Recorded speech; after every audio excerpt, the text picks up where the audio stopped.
15-Minute Mondays, your kickstart to week high-energy 15-minute episode on the Success Blueprint. I'm your host, Daniel Greg Johnson. Let's get right into it. Hello, everybody. Welcome back on the 15-Minute Monday. I hope you had a fantastic weekend. I also hope that you've been around for Getting Real on Wednesdays, and I would like to hear from you. What are the things that you would like to discuss? Send me a message. You can do that through my fan message in the podcast description. So reach out to me, give me topics that are interesting to you, things that you want to talk about, things that you usually don't talk about, questions, advice, whatever you need. Please drop me a message. On the 15-Minute Monday today, we're getting back into our series of powerful life tips, and today is part 3, the trap of trying to please everyone. We've spoken about this in different ways, but today I wanted to work this up a bit differently. So let's get right into it. We've all been there and we felt the pressure to change ourselves to fit someone else's expectations. That's something that many people are busy with for the majority of their lives. Whether it's altering our behavior to suit a partner, adjusting our goals to align with what our parents want, or just tweaking our personalities to fit in with friends. The urge to be liked and accepted inevitably can lead us down a path of self-betrayal. And particularly in days and times of social media, this is even more dominant in our lives. But at what cost? Changing who you truly are to satisfy others is like trying to fit a square peg into a round hole. It simply doesn't work.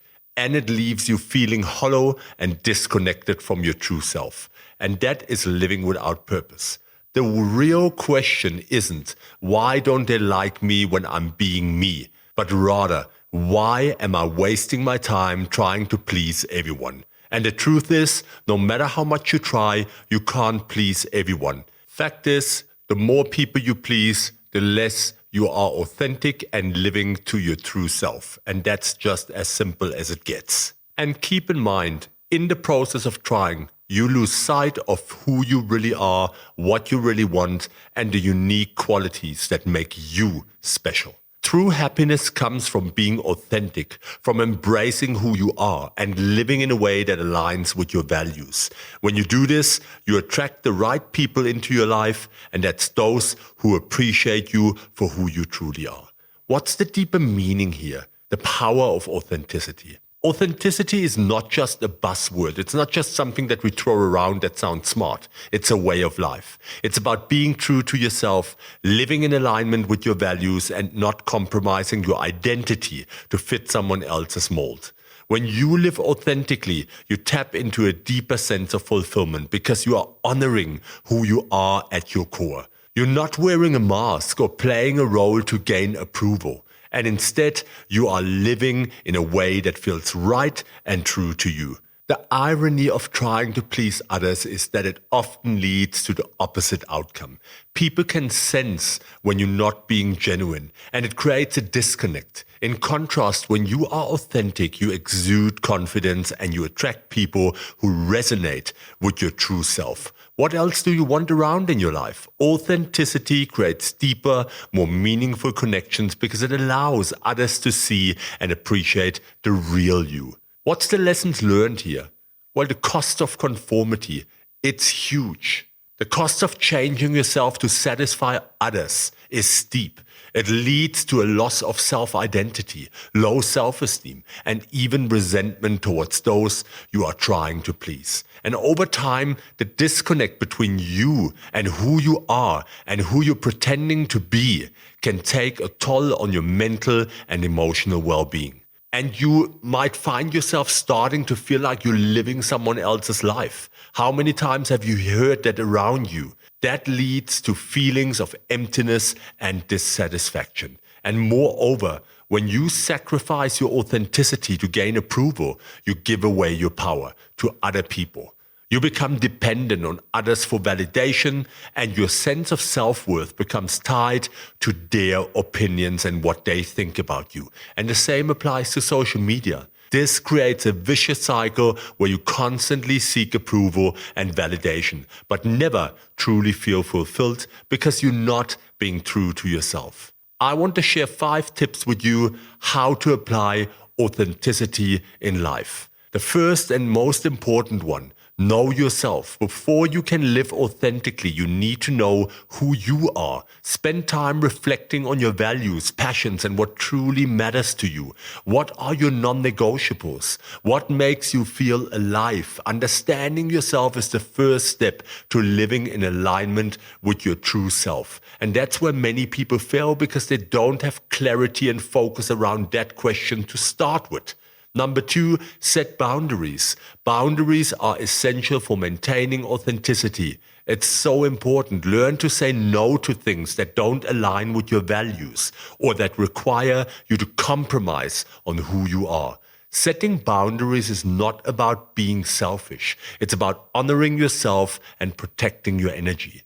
And embrace vulnerability. That's number 3. Being authentic means being vulnerable. It's important. It's a strong one, a powerful one. It means showing up as your true self, even when it's uncomfortable or scary. Vulnerability allows you to connect with others on a deeper level because it shows that you are human. Don't be afraid to let others see the real you, flaws and everything included. Then they feel comfortable to do the same towards you and they don't hide behind the mask. Because if you do that and you're not authentic, then everything around you just becomes a big theater because everyone is wearing masks, no one is vulnerable, and everyone just acts a certain role. Number 4, let go of the need for approval. Seeking approval from others will be a major barrier to authenticity. Understand that not everyone will like or accept you. It's not necessary, and that's okay. Focus on pleasing yourself and living in a way that feels right to you. When you let go of the need for approval, you free yourself to live more authentically. And number 5, surround yourself with supportive people. That's a big one right here. The people you surround yourself with will either support or hinder your authenticity. Choose to spend time with those who encourage you to be yourself and who appreciate you for who you are. And let go of relationships that require you to be someone you are simply not. And what's the payoff? Well, the freedom of being yourself. Living authentically is one of the most liberating things you can do for yourself.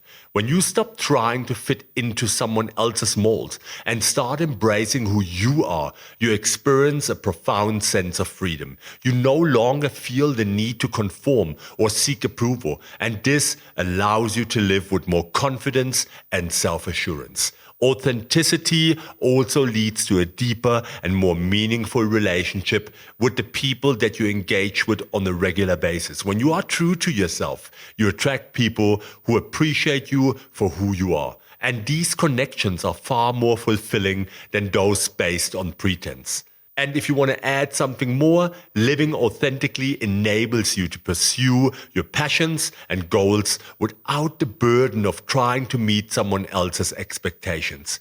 You live a life that is true to you, and that brings a deep sense of satisfaction and joy.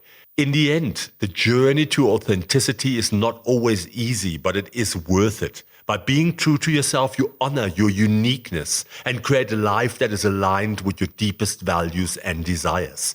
You discover that the real you is more than enough, and that living authentically is the key to true happiness and fulfillment. So I want you to stop changing yourself to satisfy others. Embrace who you are and live a life that is true to you. And very often when I engage with clients, that is where the work starts.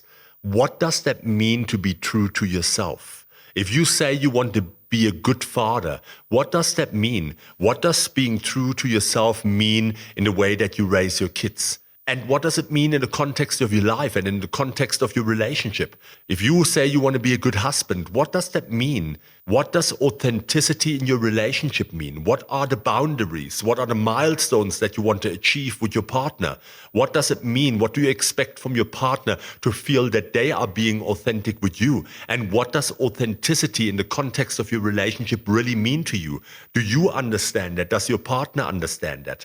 I always hear those things where someone says, I want to be a better partner. I want to be a better performer. I want to be better at what I do in my work. And then when we deep dive, very often you find that there's no clarity around it. If you say you want to be the best you can be at work, what does that mean? What actions do you need to take for that? What does that mean in the context of yourself? What does it mean in the context of your work in general? What does it mean in the context of your team? The language that you speak at work, the way that you conduct yourself, the way you carry yourself and how you show up. What does it mean? That is what it means to have clarity in life, to really drill down deep into those concepts and understand, but what does that mean when I say that? I want to be a better partner. I want to be a better leader. I want to be a better team member. There's so much homework to be done, and that's where it falls apart because there is no clarity around it. Just saying I want to exercise is most probably not going to get you to the next year of going to gym. But saying I'm going to exercise, I will lose 10 kilos over the next 5 months. Then I will start running, and by the end of June, I will be completing at least a run of 10 kilometers. And then at the end of the year, I will weigh X kilograms. I will be able to run that kind of distance on a regular basis. I will be able to swim 2,000 meters easily, and I will have a body looking like this. That is when you start actually building clarity and focus around what you really want in life. And that is what you need to do in all aspects of your life, because otherwise you are just cruising along. You don't really know where you are going, why you are going there, and how you're going to get there. And that is exactly why many people lack purpose, they lack happiness, they lack fulfillment because they have no clarity and no focus around what they actually want to do and why they are doing it. And if you really feel that this hits home, reach out to me. That's what I do with my clients. I help them to find clarity, find purpose, understand how to get from A to B and what needs to be done along the way. I become your accountability buddy. I help you to stay on track and map out all those questions that are imperative in your life or at your work, in your little business that you are running. And that is where the magic happens. It's about baseline and bandwidth. That was it for the 15-Minute Monday, a very quick one. I hope you enjoyed it. Please leave comments, send me suggestions, reach out to me. There is a fan message that you can send me. It's in the description of the podcast. I want to hear from you guys. I want you to get involved, become part of the tribe, not only by listening, but actively partaking in this journey that I enjoy so much. I find huge purpose in this. I love to share content with you guys and talk about important things and how we can get better at this thing called life and business. And I want you to be part of it. I hope you have a fantastic week. That was Daniel Craig Johnson, your host on the Success Blueprint, with my promise, I'll be back. Take care.